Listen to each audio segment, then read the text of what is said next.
Welcome into NBA Now by Chat Sports. My name is Chase Senior. Coming your way on today's show, going to do a scouting breakdown of Kai Sotto, one of the more intriguing prospects who could go in the second round of the 2022 NBA draft. Take a look at some of the teams he's worked out with in the pre-draft process, and also we'll round out with some potential destinations for Kai Sotto. Now, a lot of people know who this player is, especially those of you watching from the Philippines, but if you don't, here's some information on Sotto because he's really had a fascinating storyline and timeline up to this point. He's trying to become the first Filipino-born draftee to ever get selected in the NBA draft, so history could be made on June 23rd. He came to the United States as a teenager to attend the Skill Factory in Atlanta to further his developmental process because the competition in the States a lot better than it is in the Philippines. He was a four-star recruit coming out of high school, targeted by programs like Kentucky, as well as Georgia Tech and a handful of others. He did not go to the college ranks.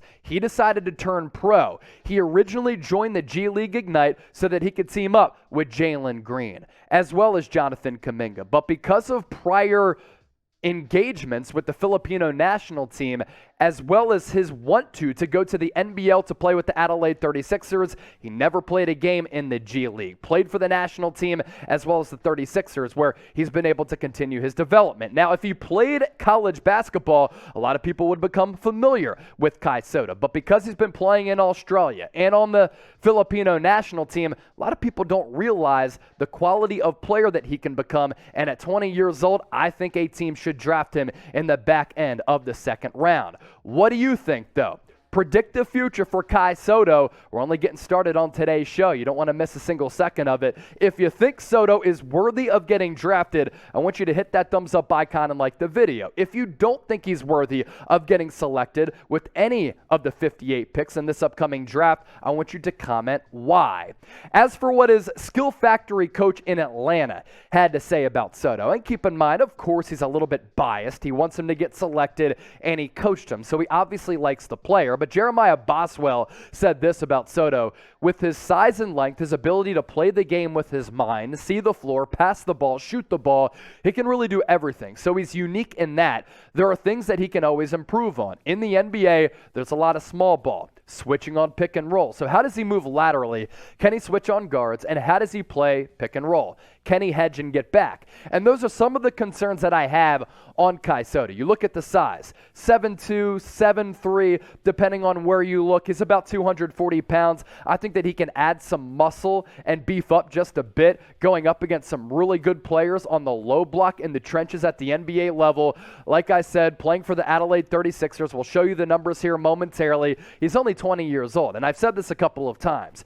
If players like Boban Marjanovic and Taco Fall can get run and they can get tick at the NBA level, I think Sotto can as well, especially with how he can develop over time if he just gets into an NBA facility and gets in that weight room. He's not that agile, needs to improve on his footwork, and like his coach said from his high school days, needs to do a better job of moving laterally, and I do have some concerns about how he can get out to the three-point arc to defend some really athletic bigs, to alter and block shots out there, but also if bigs put the ball on the deck, they can blow by Kai Sotto because he's a little bit slow. Again, these are things that he can improve upon over time. As for his numbers in the NBL with the 36ers, he was named the fan MVP down there in Australia. 7.5 points per game in limited minutes per game. It's one of the best international leagues in the world. 4.5 rebounds, less than a block per night. I do think his shot blocking ability is better than what a lot of people realize and think when you just look at the raw numbers there. Like Robert Williams, a good job of just altering and affecting shots at the rim with that length and that height. And shooting from beyond the arc, I want to see him clean up his stroke a little bit. I want to see him have more confidence with letting it fly from beyond the arc, but 38.5% from downtown, pretty solid for a guy that checks in at about 7'2", 7'3". There are some teams who are reportedly interested in Sotto in the lead up to the draft. This coming from his agent, and once again, is this just agent talk to hype up his client, or is it for real? Teams that scouted Australia this year, which surprisingly, given the history of Australia, Australia, sending players to the NBA, is not as extensive as one might imagine. We're very enthusiastic about Kai. That's why we have so many teams that want to bring him in for individual workouts, and we actually already have commitments from at least one team that said if he stays in the NBA draft, we will draft him. We have that already, and Kai Sotto is staying in the NBA draft. So with this agent saying we have at least one team that has said we're going to take him, is that agent speak? Maybe. But coming up around the corner, there are obviously teams invested in him, interested in taking him, because he's had a lot of workouts in the pre-draft process despite an ankle injury. And then at the back end of the show, stay tuned for what I believe could be the best fits for Kai Sotto. But first, I want to hear from you in the comment section once more, and I want everybody watching to chime in and let your feelings be known. Which team do you want to see Kai Sotto go to? Let me know in the comment section right now. Also, make sure you subscribe to us here at Chat Sports. We'll be going live for both rounds of the NBA draft on June 23rd, which is coming up in about a week. And then a week after that, NBA free agency does get underway. We'll be live for days at a time, hours at a time. Free agent tracker, free agent grades, best available players. That's why you subscribe to the channel. Stay tuned for all of that. Known Kai Sotto workouts up to this point. These are teams who have worked him out in the lead up to June 23rd. New York Knicks, Orlando Magic, Cleveland Cavaliers, Chicago Bulls, and the Atlanta Hawks. Here's what a league source did say about Sotto's aforementioned injury to his ankle, which kept him from working out for more teams this week. Workout scheduled this week had to be canceled because he needs a little bit of time to heal, rest, and elevate. Hopefully the ankle will get better fast enough so he can do a few more critical workouts. Here are some of the teams that I think that Sotto would fit really well on, and all of these teams have a need for a backup big man.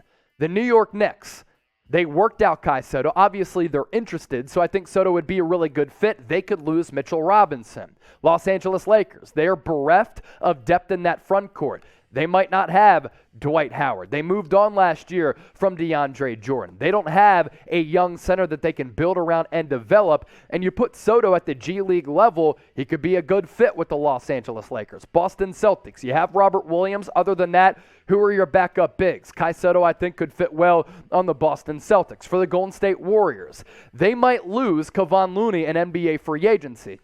And if that's the case, and they can't afford him because I think he's going to get paid $7 to $10 million if he hits the open market, you have James Wiseman. But with him, there are injury concerns, and if he can't hit the floor, not only are you losing a starting caliber center in Kevon Looney, you might not have a backup in James Wiseman. That's why depth is really critical with Kai Sotto going there, and I have trust in the Warriors player development staff that they're going to be able to develop Kai Sotto to the fullest of his capabilities and tap into his fullest potential. For the Dallas Mavericks, throughout the playoffs, I thought that the backline of that defense was terrible.